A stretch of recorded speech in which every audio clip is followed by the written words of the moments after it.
Hello and good morning to all of you. सभी को good morning. और good morning के साथ आज की जो क्लास है उसको स्टार्ट करेंगे। तो जैसा कि आप सभी को पता है कि करंट अफेयर्स की क्लास है ना, डेली बेसिस पर। अभी मैं आपको एक ही चीज़ कह रही हूँ कि आप लोग अभी थोड़ा सा फेस्टिवल के बीच में भी पढ़ाई जारी रखें अपनी, है ना, पढ़ाई करते रहिए। ऐसा नहीं है कि फेस्टिवल है तो आप लोगों ने पढ़ना ही बंद कर दिया। और अभी इलेक्शन के बाद जो है सारी चीज़ें आपके हित में हो, ऐसा मैं चाहूँगी, क्योंकि बहुत टाइम से हम ये देख रहे हैं कि कुछ ऐसे फॉर्म्स निकाले गए जिनका कोई एग्ज़ाम नहीं करवाया गया। 2023 में फॉर्म आए, एग्ज़ाम नहीं हुआ, है ना। और उसको रीओपन किया गया। मैं बीएसएससी इंटर लेवल की बात कर रही हूँ। मैं यही चाहूँगी कि इतने सारे जो सरकार ने जोश-जोश में फॉर्म निकाले, है ना, सारे एग्ज़ाम करवा दे बस। ठीक है, मेरी यही वो रहेगी, प्रेयर रहेगी कि आपके जितने भी फॉर्म्स आपने भरे हैं, पैसे खर्च किए हैं, क्योंकि बहुत से बच्चे ऐसे हैं जिन्होंने सारे के सारे फॉर्म भर दिए हैं कि एग्ज़ाम होगा, है ना। तो ये एक्साइटमेंट अपना बना के रखिए, क्लासेस रेगुलर बेसिस पर अटेंड कीजिए और बहुत अच्छी तरीके से मेहनत कीजिए ताकि आपका जो एग्ज़ाम है वो एक बार में क्लियर हो जाए। ठीक है, चलो, तो ज़्यादा टाइम ना लेते हुए क्लास को स्टार्ट करते हैं। सबसे पहले देख लेते हैं एक न्यूज़ जिसमें ये पूछा जा रहा है, किस राज्य सरकार ने आशा और ममता कार्यकर्ताओं के लिए प्रोत्साहन राशि में वृद्धि की घोषणा की है।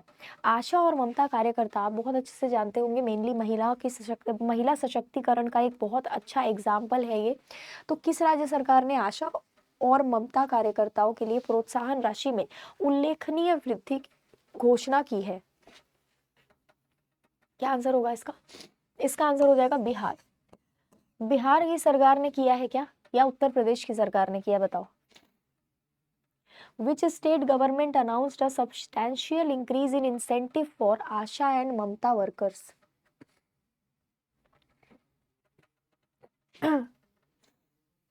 मैंने तो देखो बिहार लगा दिया है, आपका भी जरा आंसर देख लो, है ना। बिहार ने किया है ना, बिल्कुल आपके बिहार ने ही ये किया है। और बिहार में जो आशा कार्यकर्ता है और ममता कार्यकर्ता, उनके लिए ये हुआ है। आशा कार्यकर्ताओं के लिए जो प्रोत्साहन राशि है उसको 3,000 रुपए कर दिया गया है। पहले ये 1,000 रुपए था, 1,000 रुपए से बढ़ा करके इसको 3,000 रुपए कर दिया गया है। ठीक है, अच्छा, बिहार की सरकार महिलाओं के लिए और कुछ कर रही है? बिल्कुल कर रही है। महिलाओं के लिए 35% आरक्षण जो है ये बिहार की सरकार ने लागू करा है। महिलाओं के लिए बिहार की सरकार पिंक बस चला रही है। महिलाओं के लिए बिहार सरकार महिला हाट को इस्टेब्लिश कर रही है। ठीक है, वुमेन एम्पावरमेंट के लिए बिहार सरकार काफ़ी कुछ कर रही है। क्या सिर्फ बिहार सरकार कर रही है, भारत सरकार नहीं कर रही? तो बिल्कुल कर रही है। लाडली बहना योजना,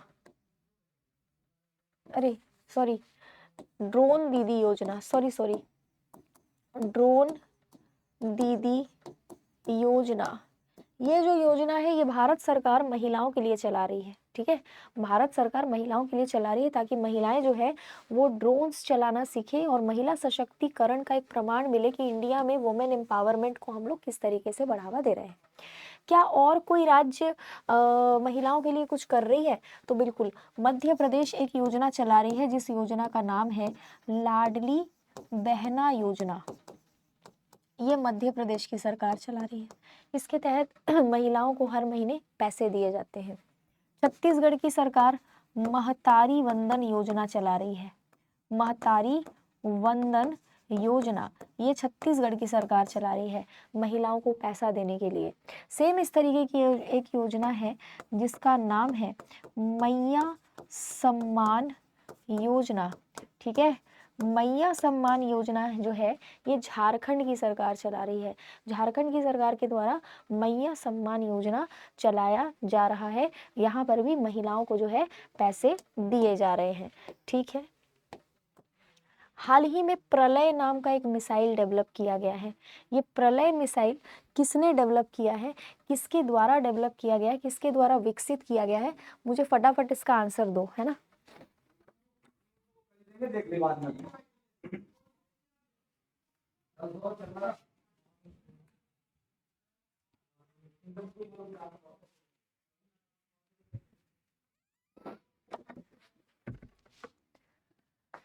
ठीक है, Pralay missile is developed by which organisation, तो यहाँ पर डीआरडीओ इसका आंसर हो जाएगा। डीआरडीओ के द्वारा प्रलय मिसाइल को डेवलप किया गया है, ये आपको ध्यान रखना है, ठीक है। डीआरडीओ का फुल फॉर्म क्या होता है? इसका फुल फॉर्म होता है डिफेंस रिसर्च एंड डेवलपमेंट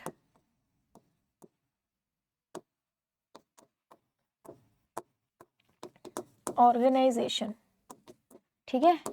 1958 में ये बना, न्यू दिल्ली में इसका हेडक्वार्टर, एसवी कामत इसके अध्यक्ष। 50 से ज़्यादा 50+ लैब्स इंडिया में डीआरडीओ के अंडर, 50 से ज़्यादा लैब्स इंडिया में आपको मिल जाएंगे डीआरडीओ के, सॉरी, ठीक है। भारत में डिफेंस सेक्टर को मजबूत बनाने के लिए है डीआरडीओ, मेनली इंडिया में जो रक्षा क्षेत्र है उसको मजबूती प्रदान करने के लिए, ठीक है। तरह तरह के ड्रोन्स बनाना, मिसाइल्स को डेवलप करना, रॉकेट्स कहती हूँ, सॉरी रॉकेट्स गलती से मैंने बोल दिया, जैकेट्स बनाना, मतलब कि हमारी सेना को मजबूत करने के लिए डीआरडीओ तरह तरह के काम जो है वो भारत में कर रही है। सेम इसी तरीके से हॉल का फुल फॉर्म है हिंदुस्तान एरोनॉटिक्स लिमिटेड। ये एक महारत्न कंपनी है, ठीक है, महारत्न कंपनी है। इसका जो मुख्यालय है ये बेंगलुरु में मिल जाएगा, ठीक है।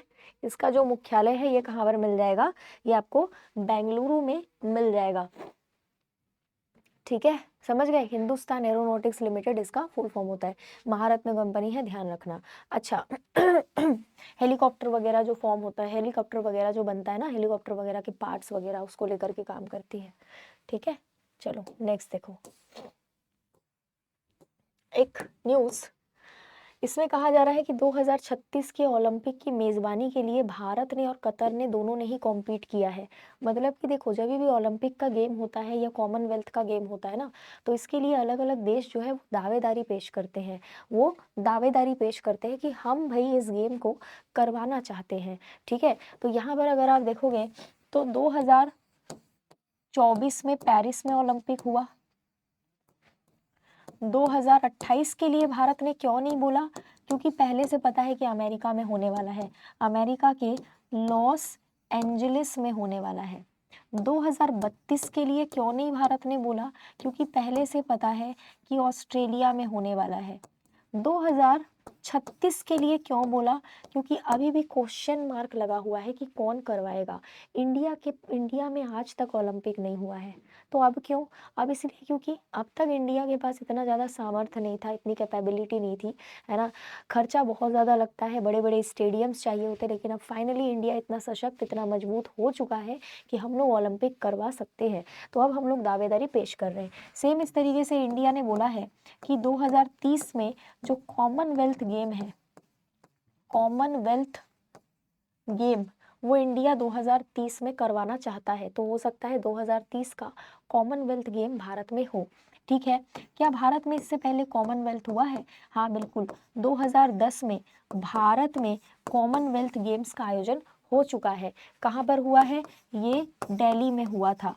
दिल्ली में 2010 में कॉमनवेल्थ गेम्स का आयोजन हो चुका था। अब बात आती है एशियन गेम्स की। एशियन गेम्स भी ऐसे ही रहते हैं। ये इंडिया में सबसे पहले हुआ था 1951 में। 1951 में भारत एशियन गेम्स भी हो चुके हैं और इसके बाद भी हो चुके हैं, ठीक है। मतलब ये तीनों जो गेम्स है, इन तीनों में से सिर्फ ओलंपिक का आयोजन आज तक नहीं हुआ, बाकी एशियन गेम्स, कॉमनवेल्थ गेम्स सबका आयोजन हो चुका है। ये तीनों गेम्स का एक सिमिलैरिटी है, इन तीनों गेम्स में एक सिमिलैरिटी आपको देखने को मिलेगी। 4 साल में एक बार होता है। ये क्या होता है? 4 साल में एक बार समझ रहे हो? 4 साल में एक बार इन गेम्स का जो आयोजन है वो हमें देखने को मिलता है, ठीक है। अच्छा ठीक है, चलो नेक्स्ट देखो। भारत की पहली एआई आधारित सड़क सुरक्षा विद्युत परियोजना किस राज्य में हाल ही में शुरू की गई है? क्या आंसर होगा इसका? India's first AI-based road safety power project has been started in which state? बताओ भाई क्या आंसर हो जाएगा फटाफट। India's first AI-based road safety power project has been started in which state? बताओ।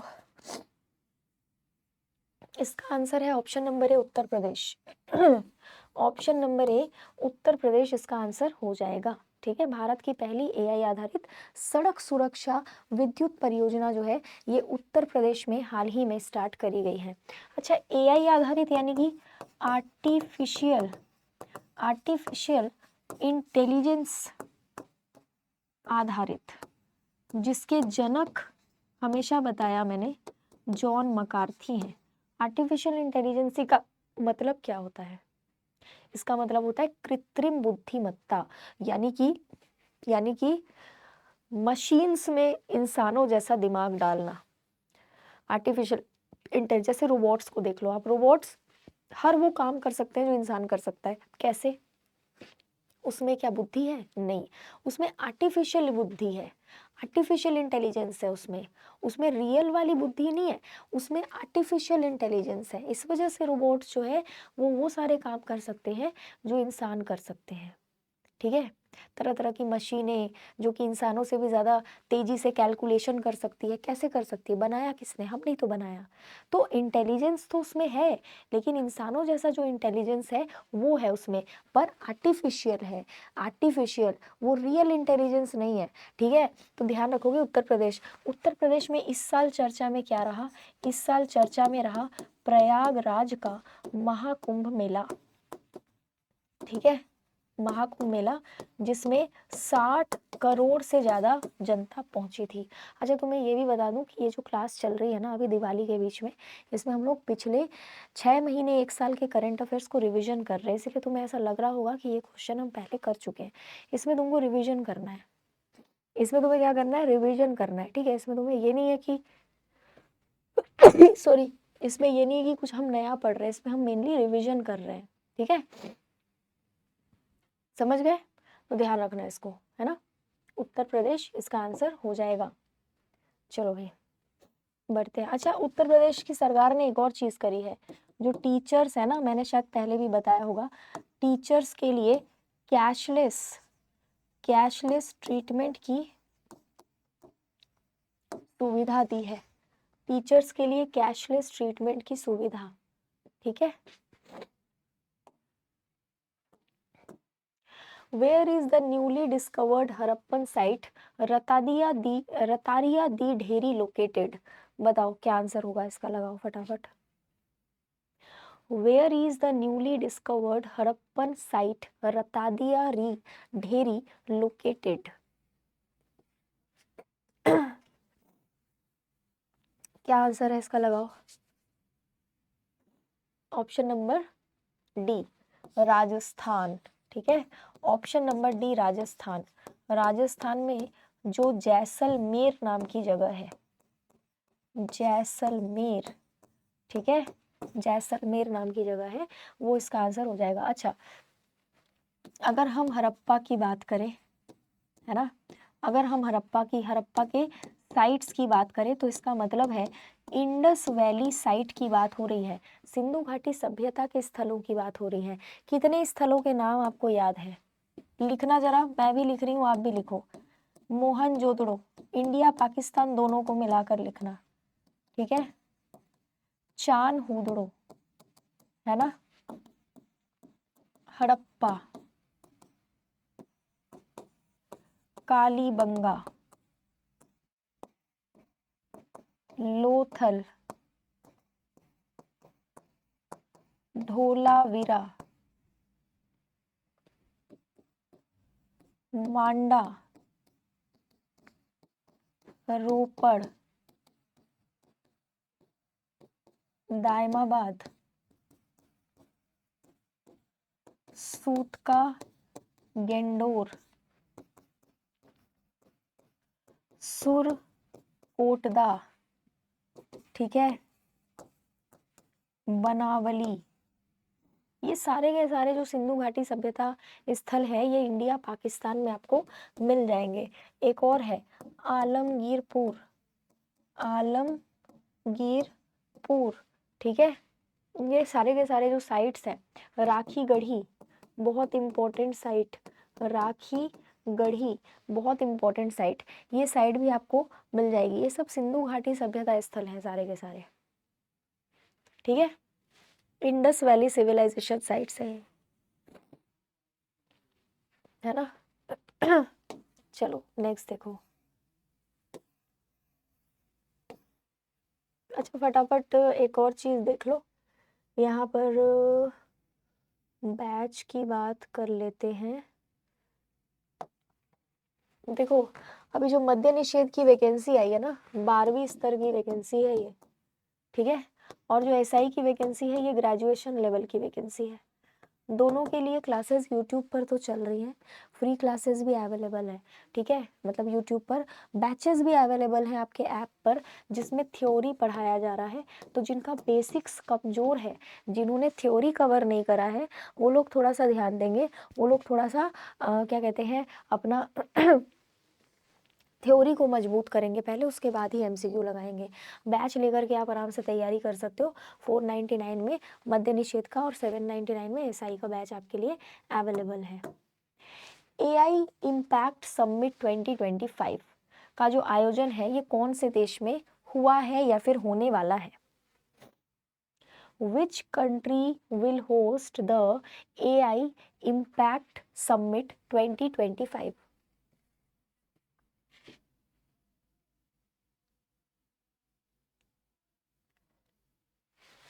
बताओ भाई। 17 अक्टूबर को हुआ है, इंडिया इसका आंसर हो जाएगा, है ना। इंडिया इसका आंसर हो जाएगा। एआई इम्पैक्ट समिट, ठीक है। एआई इम्पैक्ट समिट जो है गवर्नमेंट ऑफ इंडिया की मिनिस्ट्री ऑफ इलेक्ट्रॉनिक्स के द्वारा यहाँ पर 17 अक्टूबर को इसका आयोजन किया गया है, जिसको हम लोग MEITY मंत्रालय कहते हैं, मिनिस्ट्री ऑफ इलेक्ट्रॉनिक्स, ठीक है। इसके द्वारा है ना किया गया है इसका आयोजन। कहाँ पर?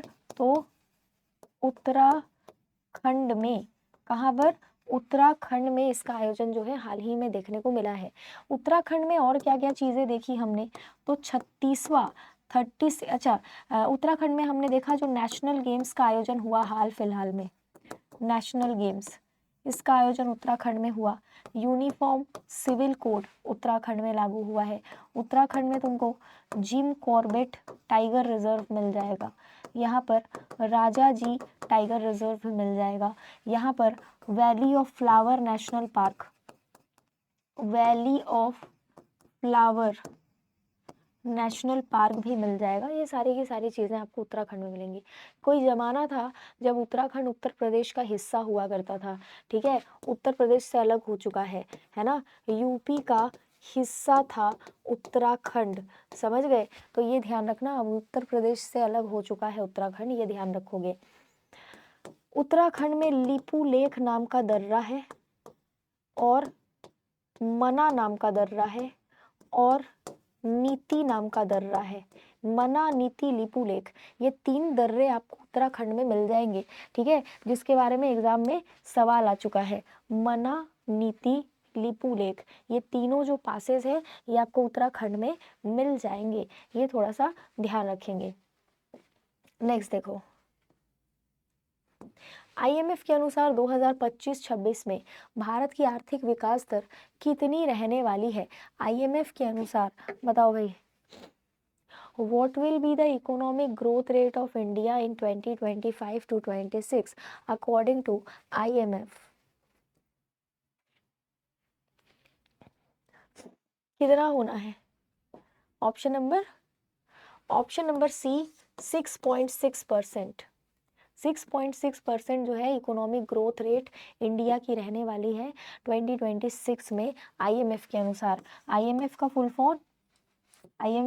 फॉर्म इंटरनेशनल मॉनिटरी फंड, ठीक है। ब्रेटन वुड्स कॉन्फ्रेंस के द्वारा इसका गठन हुआ था।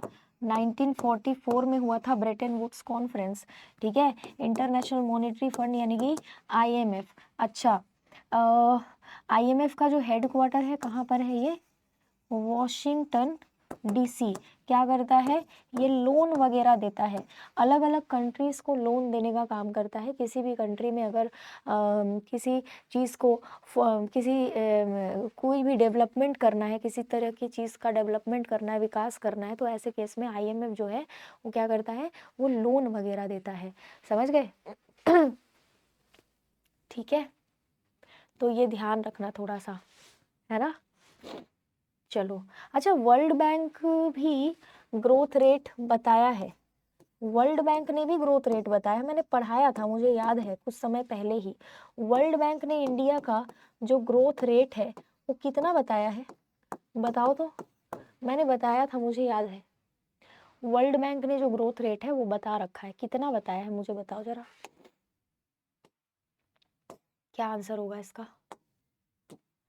केंद्रीय क्षेत्र योजना का नाम क्या है जिसका उद्देश्य महिला स्वयं सहायता समूह को ड्रोन प्रदान करना है? बताओ भाई, क्या आंसर होगा इसका? What is the name of the central sector scheme that aims to provide drones to women self-help groups? क्या आंसर होगा इसका? ऑप्शन नंबर बी, नमो ड्रोन दीदी योजना। इसके तहत क्या हो रहा है? इसके तहत इंडिया में मोदी जी ने ये स्कीम लॉन्च करी थी कुछ टाइम पहले।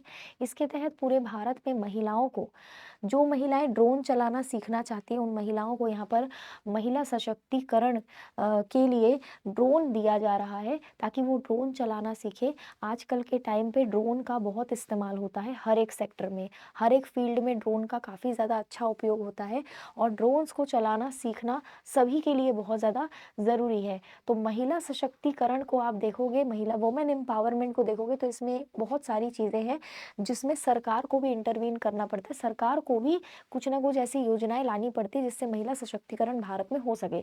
तो ड्रोन दीदी योजना के तहत महिलाओं को ड्रोन चलाना सिखाया जाएगा ताकि वो क्या हो सके, ताकि वो आत्मनिर्भर बन सके। ठीक है, महिलाएं क्या बन सके? आत्मनिर्भर बन सके। ये ध्यान रखना थोड़ा सा, ठीक है। वैसे भी देखो, महिलाओं के लिए पूरे भारत में भारत सरकार भी बहुत कुछ कर रही है, अलग अलग राज्यों की सरकार भी बहुत कुछ कर रही है, ठीक है। ऐसा नहीं है कि महिलाओं के लिए कुछ हो नहीं रहा है, इंडिया में बहुत कुछ हो रहा है। सारी सरकारें मिल करके काम कर रही हैं महिलाओं के लिए, महिला सशक्तिकरण के लिए। Great Indian bustard conservation power line corridor किस राज्य में प्रस्तावित किया गया है? ग्रेट इंडियन बस्टर्ड एक तरीके का पक्षी होता है ना, पक्षी। बताओ, इनके लिए गलियारा स्थापित किया जा रहा है। Great Indian bustard conservation power line corridors has been proposed in which state?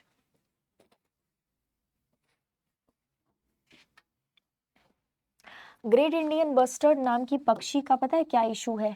Rajasthan और गुजरात का जो एरिया है ना, मतलब जहां से पाकिस्तान का बॉर्डर लगता है, वहां पर इलेक्ट्रोक्यूशन की वजह से इनकी डेथ हो जाती है।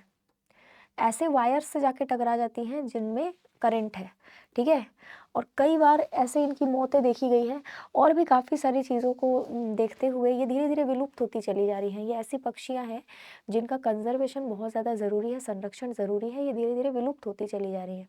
इसलिए राजस्थान और गुजरात में क्योंकि ग्रेट इंडियन बस्टर्ड काफ़ी ज़्यादा पाई जाती हैं, तो इन्हीं राज्यों में इनको बचाने के लिए काम किया जा रहा है, गलियारा बनाया जा रहा है। ये थोड़ा सा ध्यान रखोगे, एग्जाम पॉइंट ऑफ व्यू से ज़रूरी है। ये क्या होता है? ये एक पक्षी होती है, ठीक है। ईगल अलग है, ईगल मत समझ लेना। ऑस्ट्रिच पक्षी भी अलग है। ये सब अलग अलग पक्षियां हैं, इनकी बात नहीं हो रही है। ये पक्षी अलग ही है, ग्रेट इंडियन बस्टर्ड, ठीक है, समझ गए। सोच रहे होगे कितना कुछ पढ़ना पड़ता है, नहीं? क्या क्या याद रख, करंट अफेयर से इसीलिए तो लोग थोड़ा सा डरते हैं कि यार करंट अफेयर कैसे, मैं जब भी कोई भी एग्जाम होता है ना तो बच्चों का एक ही सवाल रहता है, मैम करंट अफेयर कैसे याद होगा।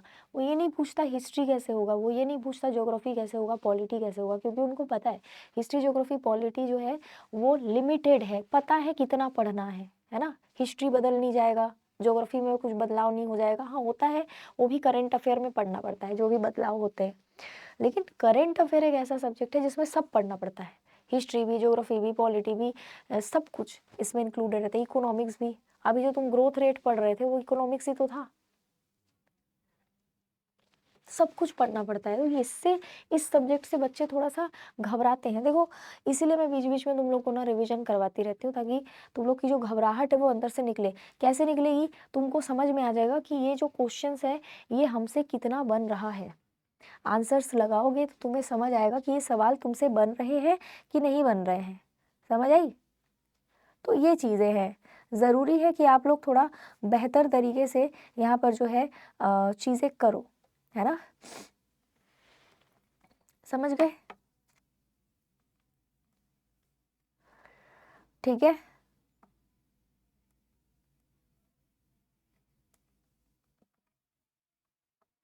चलो भाई बढ़ते हैं आगे।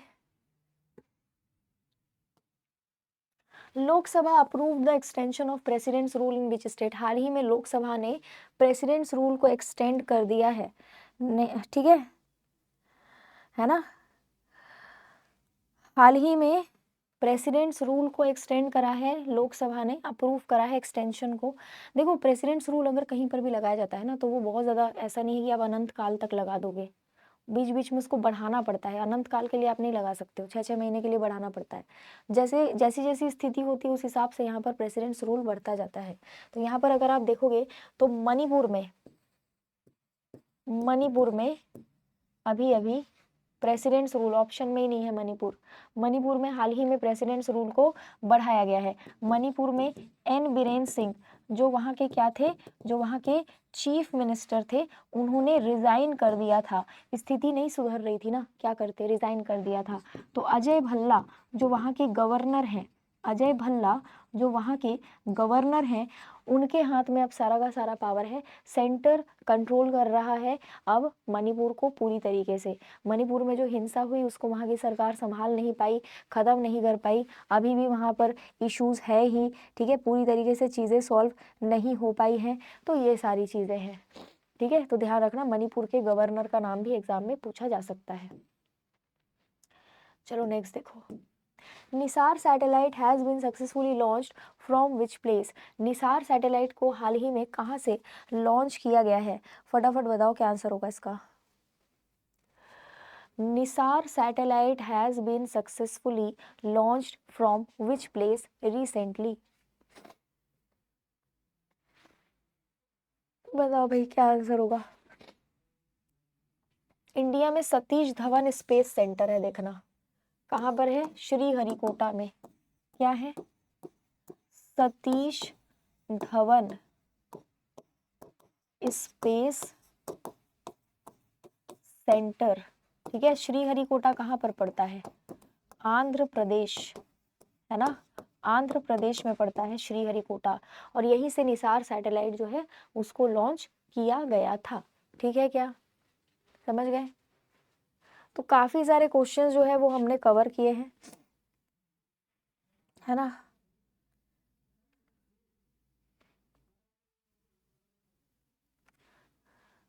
ठीक है, काफी सारे क्वेश्चन जो है वो हमने कवर कर लिए हैं। मुझे लगता है कि अभी फ़िलहाल के लिए आज के लिए इतना ही रखना ठीक है ना। बाकी मैं यही कहूँगी कि बहुत अच्छे से त्योहार मनाइए, ठीक है, बढ़िया तरीके से भाई दूज वगैरह सब मनाइए, मस्त एकदम गोवर्धन पूजा वगैरह, तो है ना, सब कुछ अच्छे से कीजिए, लेकिन ध्यान रहे पढ़ाई को बीच में छोड़ना नहीं है, पढ़ते रहिए।